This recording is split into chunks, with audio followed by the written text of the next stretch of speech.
Sales de noche, enciendes las luces y sientes que algo no cuadra. O te comen la carretera a pocos metros, como si manejaras dentro de una burbuja oscura. O al contrario, parece que alumbras lejísimos, hasta que te cruzas con otro auto y te hacen ráfagas. 1, 2, 3, como diciendo, me estás dejando ciego. Y ahí aparece la tentación más peligrosa. Tocar un tornillo, subir un poco el haz a ojo, y listo. El problema es que ese arreglo rápido suele terminar en lo contrario de lo que buscabas. Ves menos, deslumbras más, y encima el patrón queda torcido. Por eso, hoy vamos a hablar del reglaje de faros en Kia K3 con un método que puedas repetir, comprobar y dejar bien, sin depender de la intuición. Lo primero que hay que entender es una idea que suena contraintuitiva. Un faro más alto no siempre significa mejor visibilidad. De hecho, muchas veces significa peor. Cuando el haz se va arriba, ilumina señales, árboles, niebla, partículas en el aire, y te devuelve luz hacia tus ojos. Pierdes contraste justo donde lo necesitas.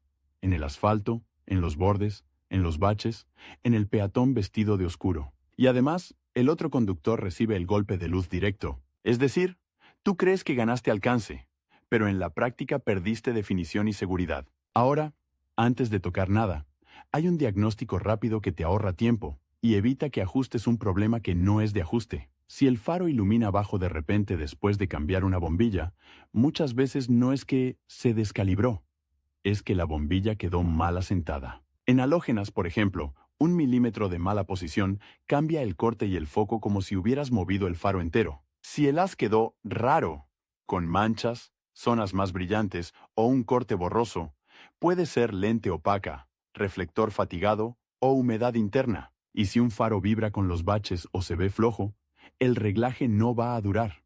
Hay que revisar soportes, fijaciones o incluso daños, por un golpe leve que a simple vista no se nota. También hay causas que engañan porque parecen un problema de faros, pero en realidad son del auto parado de otra manera. Presión de neumáticos baja atrás, carga en el maletero, amortiguadores cansados, resortes asentados o incluso circular con peso extra de forma habitual. Todo eso cambia el ángulo del coche y, por lo tanto, el ángulo de los faros. Si ajustas con el auto cargado y luego manejas vacío, el haz quedará alto. Si ajustas vacío y luego viajas con pasajeros y equipaje, quedará bajo. El faro no se volvió loco. El coche cambió su postura. Y aquí entra una confusión típica. El corrector interior de altura, si tu versión lo tiene, no es el reglaje real. Ese dial o ruedita está pensado para compensar carga ocasional. No es para ganar luz todos los días. Mucha gente lo deja en una posición alta porque así veo más. Y después se pregunta por qué lo viven encandilando. El reglaje base debe quedar correcto con el corrector en su posición neutral o recomendada para uso normal. Y luego, ese corrector se usa solo cuando corresponde. Bien, si ya revisaste lo obvio y el problema sigue, recién ahí tiene sentido ajustar. Y para ajustar bien, necesitas dos cosas: condiciones repetibles y una referencia clara. El a ojo falla porque tu ojo se adapta, porque la calle no está nivelada, porque una pared con textura engaña, porque una luz ambiental cambia la percepción. En cambio, un método con marcas te permite volver atrás, comparar izquierda con derecha y saber qué estás haciendo. Busca un lugar lo más plano posible y una pared lisa. Un estacionamiento subterráneo suele funcionar, o una calle tranquila con una pared larga, siempre que el piso sea parejo. Evita hacerlo en una rampa, en una vereda inclinada o con el auto torcido. Asegúrate de que los neumáticos estén a la presión correcta. No hace falta que me creas. Si una rueda está baja, el auto se inclina y el haz se va a un lado o cambia altura. Y eso te hace ajustar mal. Deja el coche en condiciones normales, sin el maletero lleno de cosas pesadas, sin 5 pasajeros si normalmente manejas solo. Si sueles llevar herramientas o carga siempre, entonces esa es tu normalidad. Pero sé coherente. El tanque de combustible no tiene que estar perfecto, pero evita extremos. Y si el auto viene de un trayecto largo, dale un momento para estabilizarse. A veces la suspensión se asienta distinto después de subir y bajar. Ahora, enciende las luces bajas, no las altas. Las bajas son las que tienen corte, ese borde definido que evita deslumbrar. Ese corte es tu guía. En faros con proyector suele verse más nítido. En reflectores puede ser más suave, pero igual existe una zona donde la luz termina. y arriba queda mucho menos. Vamos con la pared. Coloca el Kia K3 frente a la pared, recto, con el volante centrado. La distancia exacta puede variar según el espacio que tengas, pero lo importante es que sea suficiente para ver el patrón con claridad y que puedas medir y repetir. Si estás muy pegado, el patrón se ve enorme y engaña. Si estás demasiado lejos, cualquier pequeño movimiento se amplifica. Un punto intermedio suele ser cómodo. Ahora viene la parte que cambia todo.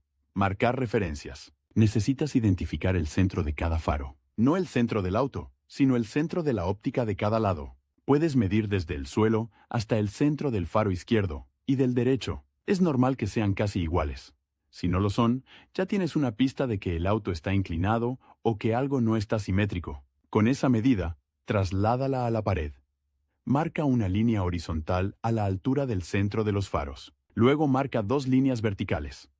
Una alineada con el centro del faro izquierdo y otra con el centro del faro derecho. ¿Cómo alineas? Puedes usar una cinta métrica desde el centro del auto o desde un punto fijo del coche, o simplemente proyectar con cuidado. Pero, cuanto más preciso seas aquí, menos dudas tendrás después. Ahora, la clave del reglaje vertical. El corte de la luz baja no debe quedar exactamente en la línea del centro del faro. Debe quedar un poco por debajo, porque la luz tiene que apuntar ligeramente hacia el suelo para no deslumbrar y para iluminar la carretera a una distancia útil. ¿Cuánto por debajo? Depende de normativas y especificaciones, y varía por país y por tipo de faro. Como no vamos a inventar números, lo que sí puedes hacer es usar un criterio conservador. Dejar el corte claramente por debajo de la línea del centro, y luego validar en carretera que no te quedaste corto. Si lo dejas al raso por encima, casi seguro vas a molestar a otros. Observa el patrón. En muchos faros hay un escalón. Una parte del corte queda más baja, y luego sube hacia el lado derecho para iluminar la banquina, o el arcén sin encandilar al que viene de frente. Si conduces en un país con circulación por la derecha, ese escalón suele subir hacia la derecha. Si el escalón está al revés, o si el haz parece cruzado, puede haber un problema de faro incorrecto para tu mercado. Una instalación rara o un ajuste horizontal muy mal hecho. Y ahora sí, los tornillos de ajuste. En el Kia K3, como en la mayoría de autos, suele haber un ajuste vertical y otro horizontal. No siempre están donde uno espera, y a veces están algo escondidos. Lo importante es no forzar. Si giras y no pasa nada, o sientes que está al límite, detente. Un faro que llegó al tope de ajuste suele estar compensando un problema mayor. Soporte doblado, faro mal montado, golpe, o incluso una bombilla mal colocada. Empieza por el ajuste vertical. ¿Por qué primero vertical? Porque la altura define si deslumbras o no. Ajusta un faro a la vez. Si puedes, tapa el otro faro con una tela o cartón para ver claramente el patrón del que estás ajustando, sin confundirlo con el otro. Haz giros pequeños, muy pequeños. Un cuarto de vuelta puede cambiar bastante en la pared dependiendo del mecanismo. Tu objetivo es que el corte quede parejo y a una altura coherente en ambos lados. No busques que ilumine el cielo. Busca que el corte sea limpio y que ambos faros queden a la misma altura relativa. Si uno queda más alto, ese lado va a ser el que encandila. Y si uno queda más bajo, vas a sentir que te falta luz, aunque el otro esté bien. Cuando el vertical esté razonable, recién ahí toca el horizontal. El horizontal no es para abrir la luz hacia el centro, porque te parece que así ves más. El horizontal es para que cada faro apunte donde debe. Ni hacia la cuneta de forma exagerada, ni hacia el carril contrario. Un error típico es mover horizontal para corregir un problema vertical, y terminas con un haz cruzado. El faro izquierdo apuntando a la derecha y el derecho apuntando a la izquierda. En la pared se ve como si los patrones se metieran uno encima del otro de forma rara. En carretera se siente como una iluminación incómoda, con zonas brillantes donde no sirven y sombras donde sí. ¿Cómo sabes que el horizontal está bien? Observa dónde cae la parte más intensa del haz respecto a las líneas verticales que marcaste. No tiene que estar perfectamente centrada como si fuera un láser, pero sí debe ser simétrica.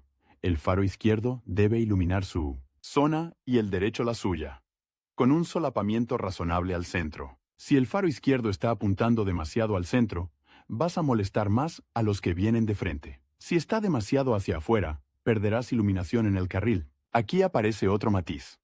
Si tu K3 tiene faros con proyector y el corte es muy nítido, cualquier pequeño ajuste se nota mucho. Eso es bueno, porque puedes afinar. pero también significa que un ajuste, un poquito más, puede pasarse. En cambio, si el corte es más difuso, no intentes buscar una línea perfecta donde no existe. Busca consistencia entre ambos lados y una altura prudente. Ahora, señales de que algo no está bien y no deberías seguir ajustando como si fuera solo calibración. Si el patrón de un faro es completamente distinto al del otro, incluso con ambos a alturas similares, sospecha de bombilla diferente. Bombilla mal colocada, lente opaca o faro reemplazado por uno no equivalente. Si el corte tiembla cuando cierras el capó o tocas el faro, hay juego mecánico. Si el tornillo gira y el haz casi no se mueve, puede estar barrido el mecanismo o desconectado. Y si para que el corte quede bajo tienes que llevar el ajuste al extremo, probablemente el auto está inclinado por suspensión o carga, o el faro está montado fuera de posición. En este punto, el reglaje de faros en Kia K3 deja de ser un simple sube y baja, y se vuelve una verificación de todo el sistema. Porque el faro no trabaja solo. Trabaja con la altura del coche, con el estado de la óptica, con la bombilla correcta y con el montaje firme. Cuando termines en la pared, no des por hecho que ya está perfecto. La pared te da geometría, la carretera te da realidad. La validación final se hace manejando de noche, en un lugar seguro y conocido. Busca una calle con poca iluminación artificial, donde puedas ver el alcance real sin farolas que engañen. Observa 3 cosas. Primero, si ves bien el borde derecho del camino, sin que el haz se pierda demasiado cerca del auto. Segundo, si el centro del carril está iluminado de forma uniforme, sin un agujero oscuro. Tercero, la reacción de otros conductores. Si te hacen ráfagas con frecuencia, algo está alto o mal orientado. No es una ciencia exacta porque hay gente que hace ráfagas por cualquier cosa, pero si se repite, escucha la señal. Y hay una prueba simple que ayuda. Cuando te acercas a un auto delante de ti, tu luz baja no debería pegarle directo en los espejos como un reflector. Debe iluminar la parte baja del vehículo y el asfalto alrededor. Si ves que el interior del auto de adelante se ilumina, o que sus espejos brillan, estás alto. Errores comunes que arruinan el resultado, incluso si hiciste todo bien en la pared. Ajustar con el corrector interior en una posición que no es la neutral, y luego olvidarte de devolverlo. Ajustar con el maletero cargado y después circular vacío. Ajustar con una rueda baja. Ajustar con el coche ligeramente girado respecto a la pared, lo que te hace creer que un faro está más alto cuando en realidad está más cerca. Y uno muy típico. Tocar ambos tornillos al mismo tiempo sin aislar un faro. Y terminar persiguiendo el patrón como si fuera una sombra que se escapa. También hay un detalle que casi nadie menciona. La limpieza. Un faro sucio por fuera, con película de polvo o grasa, difumina el corte y te hace creer que está mal regulado. Y un parabrisas sucio por dentro te roba contraste y te hace querer subir luces. Antes de culpar al reglaje, limpia ópticas y parabrisas. Es sorprendente cuánto cambia la percepción. ¿Cuándo conviene ir a un taller con equipo de alineación de faros? Cuando el patrón es irregular y no logras un corte coherente. Cuando el faro llegó al límite de ajuste. Cuando hubo un golpe, aunque sea leve, y desde entonces el haz quedó torcido. Cuando cambiaste componentes de suspensión y el coche quedó con otra altura. O cuando sospechas que hay un problema eléctrico o de nivelación automática. Si tu versión la incorpora, el equipo de taller no es magia, pero sí te da una referencia estandarizada y te permite detectar si el faro está fuera de rango por un problema físico. Y si te quedas con una sola idea, que sea esta. El objetivo no es ver más lejos en la pared. El objetivo es ver mejor en la carretera sin convertirte en el problema de los demás. Un buen ajuste te da alcance útil, contraste y tranquilidad. No te obliga a ir con tensión, esperando la próxima ráfaga del que viene de frente. Si haces el proceso con calma, con marcas, con microajustes y con una validación real, el resultado se nota desde la primera noche. Y lo mejor es que ya no dependes del azar. Si cambias una bombilla, si llevas carga, si sientes que algo cambió, puedes volver a comprobarlo con el mismo método. Eso es lo que realmente significa dejar bien el reglaje de faros en Kia K3. No solo mover un tornillo, sino entender qué estás corrigiendo. ¿Y por qué?